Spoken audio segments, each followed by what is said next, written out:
Hello there.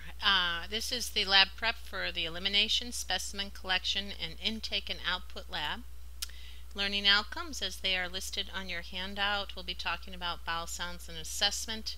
We'll be discussing what a bowel regime is. We'll be doing some practice as far as enemas, suppositories, some sampling we'll do, and discuss the care of ostomies.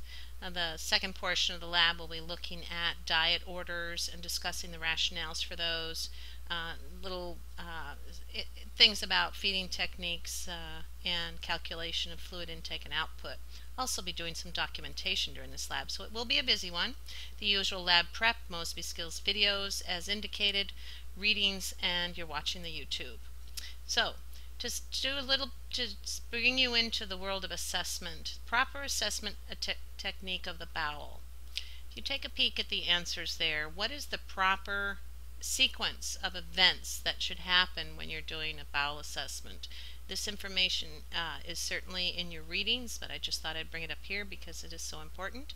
So take a second to read through those answers, and I'll go on. You can always stop the video and go on if you'd like. Take a little time to look it up.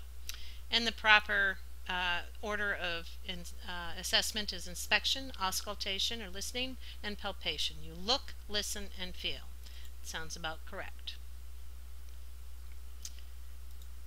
Next question I have for you is, you state in your documentation the patient's bowel sounds are absent. How long did you have to auscultate to determine this?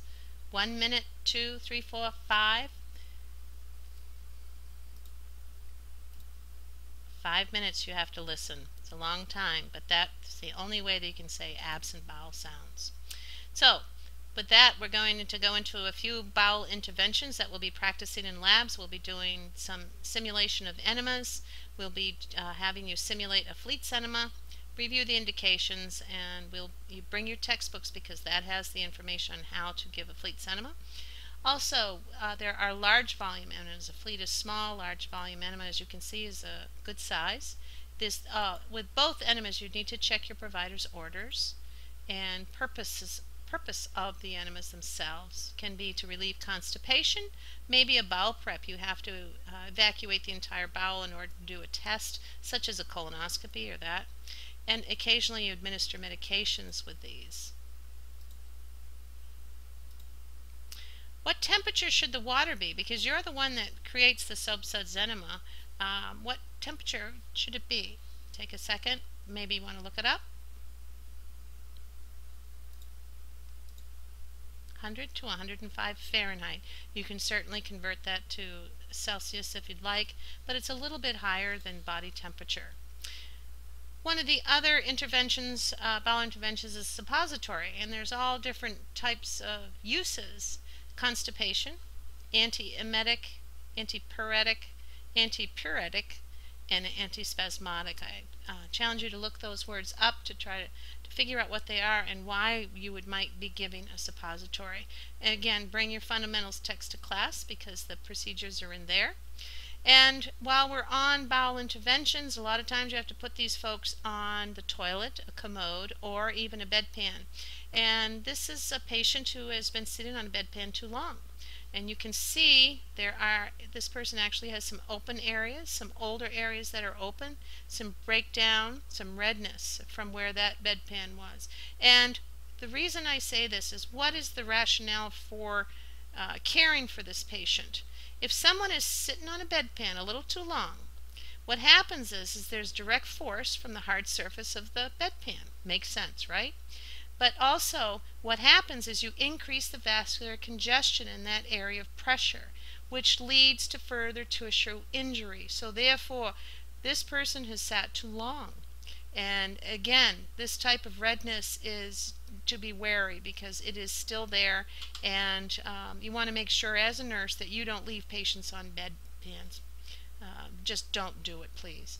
And the last portion of the bowel lab are ostomies. There's different types of ostomies, as you can see listed here. What do they all have in common?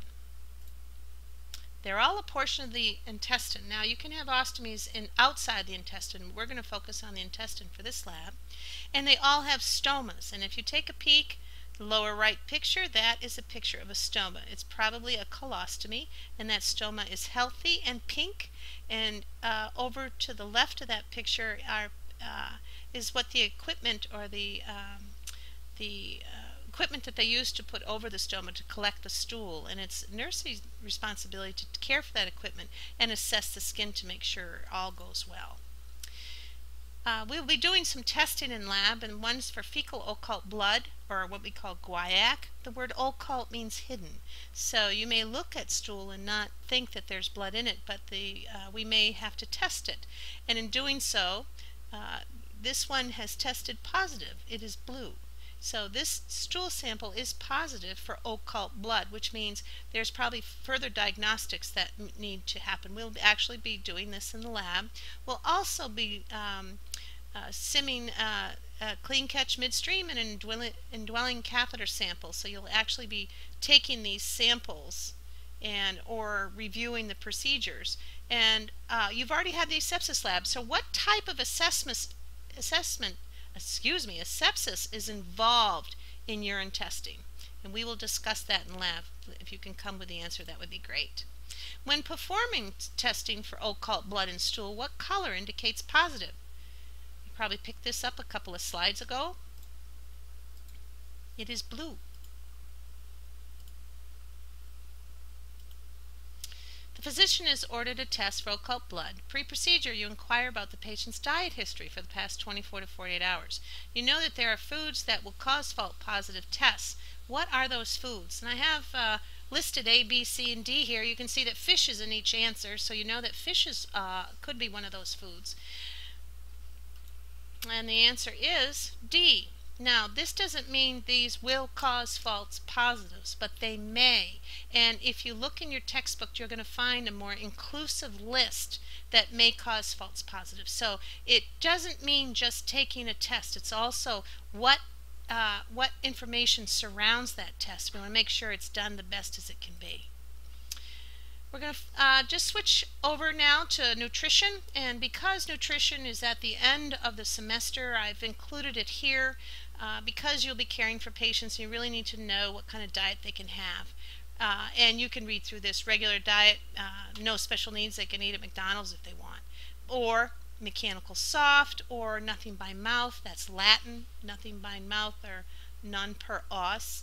And then clear liquids. All these things, these folks, you need to know what it is that they can have and why they're on these special diet orders. Some samples: upper left is a regular or house diet, lower left is clear. You can see everything on that tray is clear. And upper right is a pureed diet, and the lower right is mechanical soft. And there's a reason for each one of these, a very special reason. So it's up to you to make sure that that patient doesn't get the wrong food. And it could be not a good thing if you give a regular diet to somebody that should be on NPO or fluid restrictions or whatever. So the last portion of the lab, you'll be doing some intake and output. There is a video on this in the Mosby Skills videos, and it's all about fluid balance, that what goes in, what goes out, and as a nurse, why should we care? It's something that you will be very, very in tune to throughout your career, so we might as well start now and try to figure that out. Which of the following are calculated in an input for I and O, or intake and output? This is multiple choice.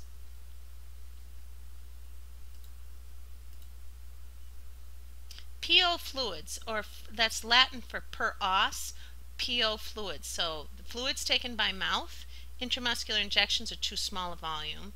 IV fluids, yes. Tube feedings, yes. And urine, no, because that is actually calculated in the output.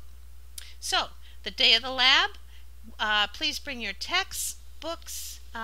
We'll be going through each station. You'll be working in pairs. There'll be orders to review, simulations to be done. We'll be doing some documentation and also some calculations. So be a busy lab, and if you have any questions, please let me know. You can email me if you'd like. If not, I look forward to working with you in the lab. Have a good day.